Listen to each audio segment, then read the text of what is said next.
Olha, Eduarda, o que eu trouxe pra você dividir com a sua irmã. Que delícia, mamãe. Eu vou lá dividir com a Julinha. Julinha, olha o que a mamãe comprou pra gente dividir. Tá bom, Eduarda, eu vou dividir porque eu sei dividir bem direitinho.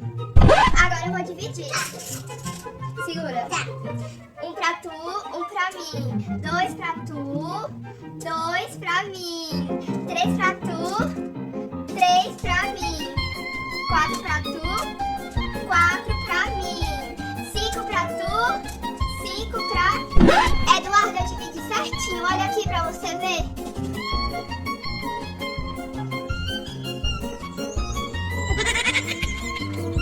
Filha, olha o que eu trouxe pra você. Não, mamãe, eu quero ovo cru.